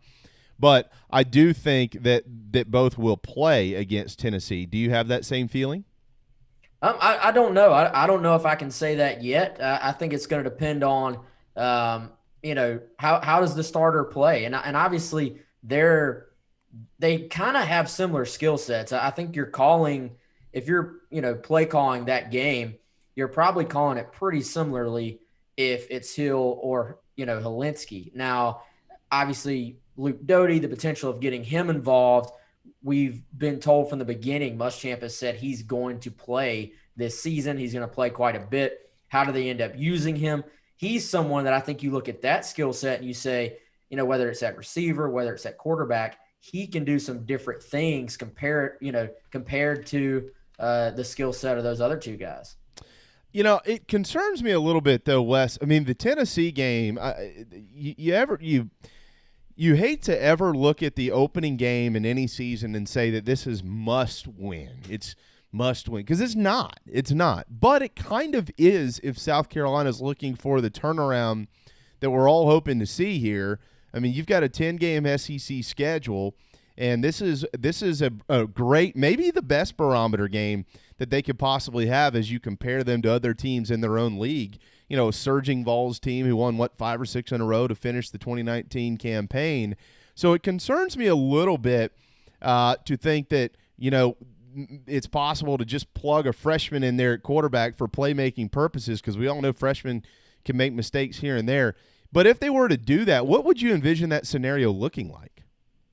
I think if you put Luke Doty in there, you're going to sort of mold things to his skill set. And, Muschamp joked and said, hey, this was a couple of weeks ago, you guys keep calling it a Wildcat. Luke can throw as well. So Sure. I think at some point, they've made it very clear this guy is going to have an opportunity to make an impact. So, we'll see. Is that more at receiver? Is that more at quarterback? What does that look like? But I mean, freshmen are playing all around the country. So I think with Luke, it's just about narrowing down the focus to what he's comfortable with. Bobo's talked about that.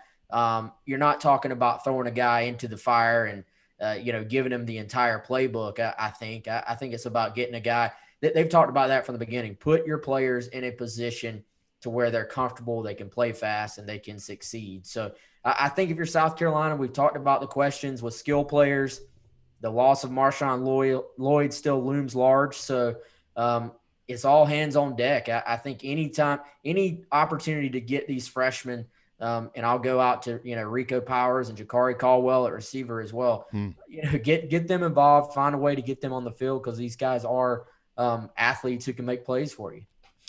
With Dakereon Joyner, there's been, plenty of conversation about him and his role in developing as a receiver. Has there been much communication between him and Doty, trying to help Doty along with the quarterback wide receiver duties that Dakereon had to deal with last year? Yeah, I don't know about any specifics. I do know those guys know each other. They knew each other in high school. And, Joyner actually spoke to the media today and spoke very highly of Luke and his ability to learn things quickly and understand, what it takes to play receiver and quarterback. So while I haven't really asked that specifically, I would be surprised if there hasn't been some level, of communication there, because if there's anybody that sort of knows what that's like, it's Dakereon Joyner, because last year, he made what was expected to be the full-on move to wide receiver at the beginning of the year. And then obviously Jake Bentley goes down. All of a sudden Joyner is your second team quarterback again. And he's sort of going back and forth, doing a little bit of everything. So if there's anybody, on that roster that's done it, it's going to be him. Wes Mitchell on Twitter at Wes Mitchell GC. He is with Gamecock Central, and you should be too. If you're not a member, why not? What's the deal right now with Gamecock Central? Promo code Gamecocks will get you 50% off your first year on Gamecock Central. That's a steal. That's half the price of a round of golf, man. Wes, real cool. Final question on this group of quarterbacks. Do you anticipate, though, that an official announcement is made, say, within the next 48 hours? I really don't know. Steve Fink was asked that today as well. And, he said he wasn't sure. I would say, well, it depends on what's an official announcement. An official announcement for all of us, or one within the team. No. Yeah, that's a good point. Let's just say, I mean, the team's going to know by Thursday. Let's say for the sake of the media. Yeah, I don't know. I think you could speculate. It could be on the call-in show, which is Thursday as well, or it could be September 26th at 5 p.m. So, typical Will form, yeah. If y'all want to rewind back 2016, Perry Orth and Brandon McElwain. Yeah, I want to say we were waiting, and in fact, that Vanderbilt game, the first of the Muschamp era, there was a Brandon McElwain is the starter story that accidentally went out. I can't remember who it was. Somebody's draft accidentally went out, and I'm pretty sure that was that Saturday afternoon, a night kickoff. Everybody's like, "Oh, McElwain is the starter," and obviously it ended up being Perry Orth. So it just kind of depends how far do they want to maybe take. I would say some gamemanship, into the opener. Yeah, we'll speak with Perry tomorrow at about 12:10 here on our program as well. We might remind him of that. Wes, to the quarterbacks who are not yet on the roster, let's touch on them, and then we'll come back to a bunch of the other position battles leading into Tennessee here. Friday night was a really good night for, and I continue to say Gauthier. Is it Gauthier or Gauthier? Gauthier? Gauthier. I'm sorry, Colton.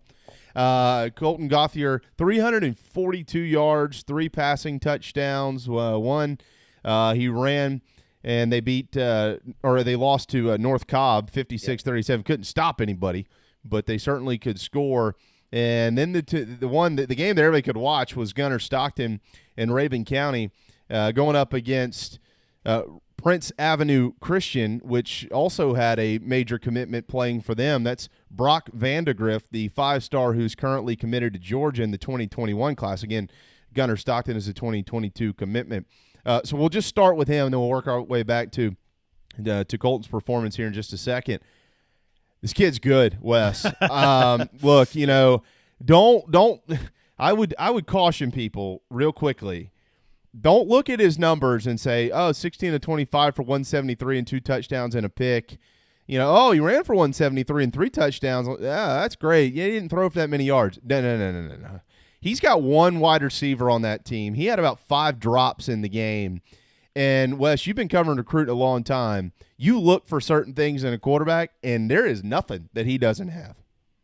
Yeah, he's outstanding. And, I think we knew that when he committed that, this is a guy that has put up incredible numbers as a freshman and sophomore. I think lost some of his receivers from last year's group, and you could sort of see that play out with the game. But I think the thing about him, guys, is he's so just calm and reserved off the field, very laid back. And then, Jabo Shaw has sort of told anybody that will listen, look, once the whistle blows, this dude is a competitor. And I think you sort of saw that. There's a little extra talking. I won't say the word that on your show, but there was some talking going on, some swag. I mean, this kid has an it factor about him. You can sort of see why other players, want to play with him. And I think that's a big part of this, not just everything you're getting in the skill set that Gunner Stockton brings to the table, but starting off that class of 2022 for South Carolina, and then you already have, guys talking about, hey, I'm interested in South Carolina because of the potential chance to play with Gunner Stockton. So there's a lot to like about him. He did sort of just have to take over as far as the running aspects, but I think once he gets older, moves forward, and becomes a college quarterback, I think you'll see, in a college offense with college receivers, et cetera, he's going to be more of a pass-first quarterback, I think, at that level. Oh, there's no doubt about that. I mean, there are some things that he did that, you need to get cleaned up, easily coachable stuff. I mean, kind of tucking that thing and running too early, that's all fine and dandy in high school, and that's what they need to do at the high school level. That stuff won't happen in college. The ball flies out of his hand. Mm-hmm. I mean, he has as quick of a release as I've seen in a while, and you can tell, Wes, that he has been coached correctly for a long time. I mean, he does things that a lot of college quarterbacks I watch play on Saturday, they're not even close to doing. I mean, this guy is really good. He's really fundamentally sound. He's going to be really good. Now to Colton, I didn't see any highlights from him. He did put up big numbers, but again, another kid who's been coached well for a while, and he's just another playmaker type guy. Coach Muschamp, you had this with Luke Doty. I mean, he's got 3 guys in a row here who can just flat out play. Yeah, I mean, I think you look back, let's even go back to Florida. I think Muschamp built a great defense, right? And the one thing we looked and people said was they didn't recruit well enough at the quarterback position. Then obviously, Will Greer was somebody they recruited, but then didn't get the opportunity to sort of reap the benefits of having him there. And, I think he redshirted Muschamp's final year and then played great the year after. So you talk about a position that people, maybe question Muschamp on coming in, and now you just look at the way they've recruited at that spot. I mean, DeCarrion Joyner, then Ryan Helinski, Luke Doty, Colton Gauthier, throw in Colin Hill in there as a transfer, and then Gunner Stockton. I mean, if you just sort of line them up year after year, the guys that they've landed at that position, it's very impressive, and that's what you have to do. That's what the big-time programs do. And I think you've arrived at the quarterback position. I think when you do that, but also it's time, the fans have to realize, hey, that's how it's done.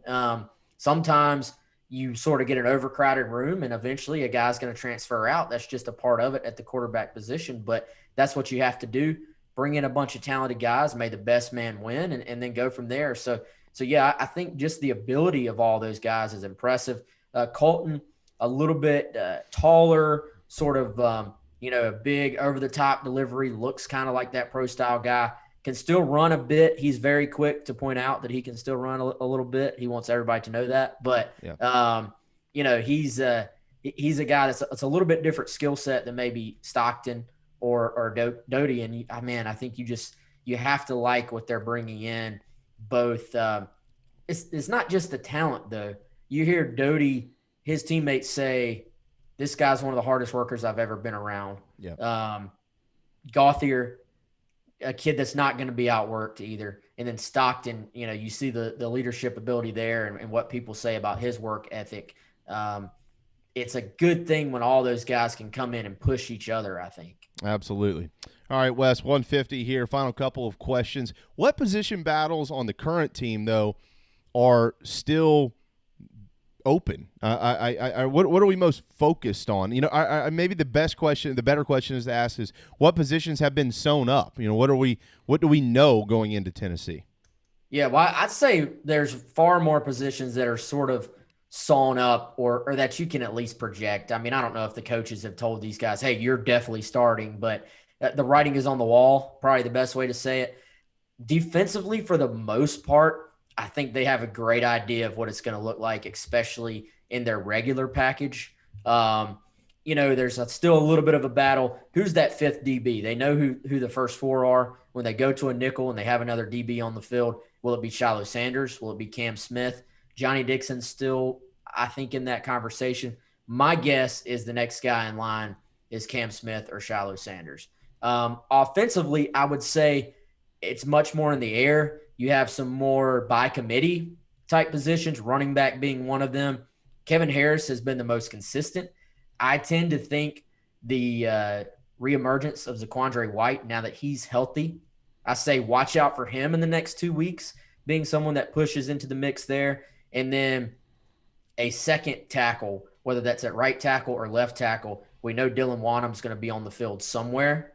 They want another tackle to be more consistent in practice. And depending on who that is will, determine if Dylan's on left or right side. Rest of the O-line tends to be, I think, pretty set. Receiver, I think they'll rotate a lot of guys early in the season and see who steps up, see who plays the best. Got to wait on Jalen Brooks' waiver as well. We talked about quarterback. So it just seems a lot more settled on the defensive side of the ball than it is on the offensive side. And I'll even go to tight ends. I think we all know Nick Muse will be the starter, but behind him, you've got a number of guys with different skill sets, variety of skill sets, you could say. And I think some of that's going to be determined by down, distance, opponent. What are you trying to do at any given point in the game will probably determine whether you want a bigger guy like Will Register or maybe you won't want a Keyshawn Toney or even that athletic matchup you get with Kevion Mullins. And then even the freshman, Eric Shaw at tight end has done some good things. I'm watching out for him as the year goes on, honestly. Absolutely. So, offense, I think defense is sort of set, except for the one that I mentioned. Offense, I think it's more about getting a lot of these guys on the field and then seeing who does it when the lights are on. And you sort of mold your offense from there as the year goes on, I think. Yeah, and I think one of those names, too, is Jakari Caldwell, who's kind of emerged as another freshman wide receiver who's going to play. Will said it yesterday. He said that him and Rico are guys that they plan on playing, and he plans on them contributing as well. He's a big kid, 6'5", committed to Carolina on National Signing Day, Wes. You know that. You were covering this deal. Early in camp, he wasn't one of the top names mentioned at the wide receiver position, but all of a sudden he's in the mix. Do you know why? Yeah, he's just made steady progress. I mean, I had somebody, I asked about the freshman wide receivers, midsummer, and I said, hey, who's going to be the guy? And I was told, watch out for Rico Powers. He's going to play. And I said, well, what about Jakari Caldwell? They said, I was told at the time, he's probably going to be more of a wait till next year guy. But you look at what Jakari has done in the meantime, he's one of these kids that has just worked to make steady progress day in, day out, has gotten more and more comfortable being on the field. And, you hear his teammates talk about him today. one of the guys said, hey, when the ball goes up, Jakari Caldwell is probably bringing it back down, and used the word ball hawk to describe him. So that's something you need from that position, obviously. So Rico Powers was the first freshman to show he was ready to help at receiver, but Jakari Caldwell has steadily, I would say gained on him and is right there as well. So what the receivers look like now, it could be different week 5, week 6 as this year progresses and your freshmen get more and more, comfortable out there. Absolutely. And with that, we'll allow Wes to get back to it, because coming up in about 5 minutes, I think you're going to be able to watch him and Chris Clark live. Is that correct? That is correct. We'll be on our YouTube. We're on all the social media stuff, but we like to point people to the YouTube. It's youtube.com/Gamecock Central. And we'll be talking about the scrimmage, some of the same stuff as well. And hope everybody will go subscribe on YouTube, because unlike Gamecock Central, that's free to subscribe. So you really honestly don't have an excuse. So please come find us on there. Absolutely. Coming up here in just 5 minutes, head to YouTube. That's the After the Show with Wes Mitchell and Chris Clark. It's our after party. The JV and Goldwater post game. It's our official After the Show with Wes and Chris. So we'll continue to guide people there. Give me that YouTube address one more time. Yes, youtube.com/Gamecock Central. I probably could have figured that out. Yeah, probably.